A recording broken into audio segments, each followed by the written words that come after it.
નમસ્કાર મિત્રો, સ્વાગત છે તમારું અમારી યુટ્યુબ ચેનલમાં। તો મિત્રો, ગુજરાત વિદ્યાપીઠ તરફથી અલગ અલગ પોસ્ટ પર ભરતીની જાહેરાત કરવામાં આવેલી છે કે જેમાં મિત્રો ક્લાર્કની પોસ્ટ છે, ડ્રાઈવર, સિક્યુરિટી ગાર્ડ, એમટીએસ એટલે કે મલ્ટીટાસ્કિંગ સ્ટાફની પોસ્ટ છે।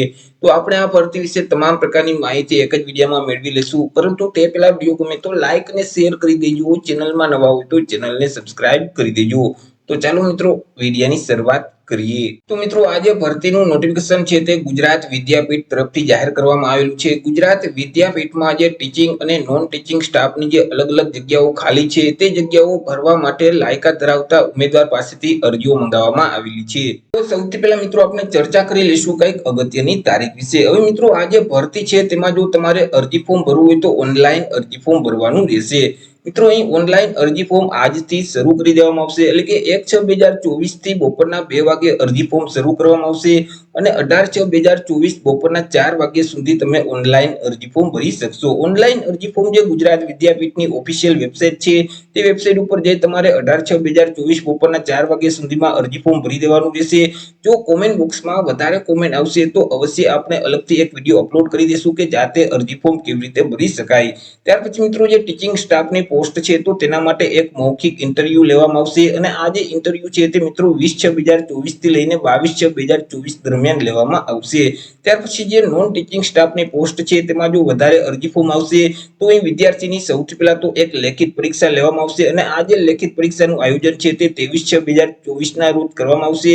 ત્યાર પછી મિત્રો, અહીં એક મૌખિક ઇન્ટરવ્યુ લેવામાં આવશે કે જે 26/6/2024 થી લઈને 30/6/2024 દરમિયાન લેવામાં આવશે। તે સિવાય મિત્રો, જે વિદ્યાર્થીનું સિલેક્શન થશે તો તેવા વિદ્યાર્થીઓએ 1/7/2024 ના રોજ જોઈનિંગ કરવાનું રહેશે, એટલે કે આ જે ભરતી પ્રક્રિયા છે તે 1 મહિનાની અંદર પૂરી કરી દેવામાં આવશે। ચર્ચા કરી લઈએ કઈ કઈ પોસ્ટ છે, તેમાં કુલ કેટલી જગ્યા છે, તેના માટે શૈક્ષણિક લાયકાત શું હોવી જોઈએ। તો જે પહેલી પોસ્ટ છે તે મિત્રો લોઅર ડિવિઝન ક્લાર્કની પોસ્ટ છે, એટલે કે જુનિયર ક્લાર્કની પોસ્ટ છે કે જેમાં કુલ 19 જેટલી જગ્યા છે। હવે આ જે 19 જગ્યા છે તેમાંથી સામાન્ય વર્ગના ઉમેદવાર માટે 10 જગ્યા છે, એસસી કેટેગરીના ઉમેદવાર માટે 1 જગ્યા છે, એસટી કેટેગરીના ઉમેદવાર માટે 2 જગ્યા છે, ઓબીસી કેટેગરીના ઉમેદવાર માટે 5 જગ્યા, જ્યારે ઈડબ્લ્યુએસ કેટેગરીના ઉમેદવાર માટે 1 જગ્યા રહેશે। શૈક્ષણિક લાયકાત વિશે ચર્ચા કરીએ તો વિદ્યાર્થીઓએ કોઈ પણ સરકાર માન્ય યુનિવર્સિટીમાંથી કોઈ પણ વિદ્યાશાખામાંથી સ્નાતક એટલે કે બેચલરની ડિગ્રી છે તે મેળવેલ હોવી જોઈએ। ઇંગ્લિશ ટાઈપિંગની સ્પીડ છે તે 35 શબ્દ પર મિનિટ, જ્યારે ગુજરાતી ટાઈપિંગની સ્પીડ છે તે 30 શબ્દ પર મિનિટની હોવી જોઈએ અને કોમ્પ્યુટરનું નોલેજ હોવું જોઈએ। તે સિવાય બીજી જે પોસ્ટ છે તે ડ્રાઈવરની પોસ્ટ છે। હવે મિત્રો, ડ્રાઈવરની પોસ્ટમાં કુલ 2 જેટલી જગ્યા છે અને 2 જગ્યા સામાન્ય વર્ગના ઉમેદવાર માટે રહેશે। માટે આપણે શૈક્ષણિક લાયકાતની ચર્ચા કરીએ તો વિદ્યાર્થીઓએ કોઈ પણ સરકાર માન્ય બોર્ડમાંથી ધોરણ 10 ની પરીક્ષા પાસ કરેલ હોવી જોઈએ અને વિદ્યાર્થી પાસે વેલિડ કોમર્શિયલ ડ્રાઇવિંગ લાયસન્સ હોવું જોઈએ। તે સિવાય મિત્રો, એ મોટર મિકેનિઝમનું નોલેજ હોવું જોઈએ અને મિત્રો એ મોટર વ્હીકલ ચલાવવાનો 5 વર્ષનો અનુભવ હોવો જોઈએ। ત્યાર પછી ત્રીજી જે પોસ્ટ છે અગત્યની તે છે એમટીએસ એટલે કે મલ્ટીટાસ્કિંગ સ્ટાફની પોસ્ટ છે કે જેમાં કુલ 33 જેટલી જગ્યા છે। આ જે 33 જગ્યા છે તેમાંથી સામાન્ય વર્ગના ઉમેદવાર માટે 16 જગ્યા, એસસી કેટેગરીના ઉમેદવાર માટે 2 જગ્યા, એસટી કેટેગરીના ઉમેદવાર માટે 4 જગ્યા, ઓબીસી કેટેગરીના ઉમેદવાર માટે 8 જગ્યા અને ઈડબ્લ્યુએસ કેટેગરીના ઉમેદવાર માટે 3 જગ્યા રહેશે।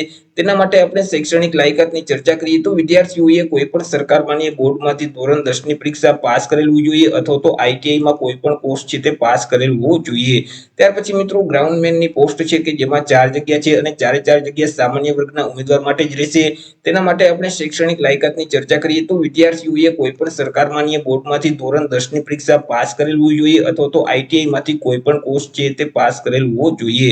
પછી અગત્યની પોસ્ટ છે તે સિક્યુરિટી ગાર્ડની પોસ્ટ છે કે જેમાં 11 જેટલી જગ્યા છે। આ 11 જગ્યા છે તે સામાન્ય વર્ગના ઉમેદવાર માટે જ રહેશે। તેના માટે જે શૈક્ષણિક લાયકાત માંગેલ છે તે વિદ્યાર્થીઓએ કોઈ પણ સરકાર માન્ય બોર્ડમાંથી ધોરણ 10 ની પરીક્ષા પાસ કરેલ હોવી જોઈએ અને ઓછામાં ઓછો 3 વર્ષનો સિક્યુરિટી ગાર્ડ તરીકેનો અનુભવ હોવો જોઈએ।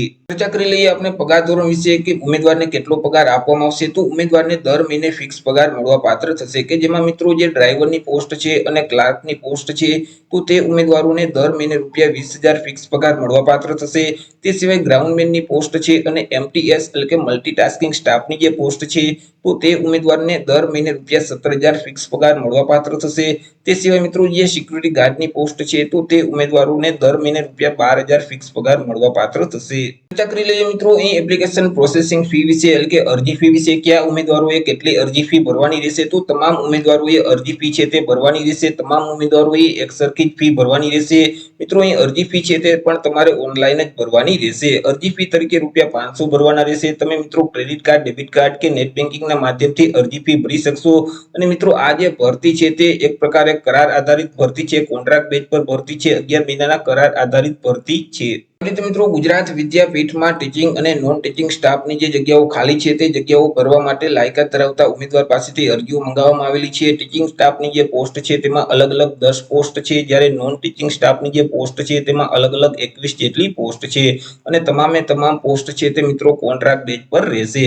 તો આશા રાખું છું વિડીયો પસંદ પડ્યો હશે. વિડીયો પસંદ પડ્યો હોય તો લાઈક અને શેર કરી દેજો. ચેનલમાં નવા હોય તો ચેનલને સબસ્ક્રાઇબ કરી દેજો. ફરી મળીશું એક નવા ટોપિક સાથે એક નવા વિડીયોમાં. ત્યાં સુધી જય હિન્દ, વંદે માતરમ.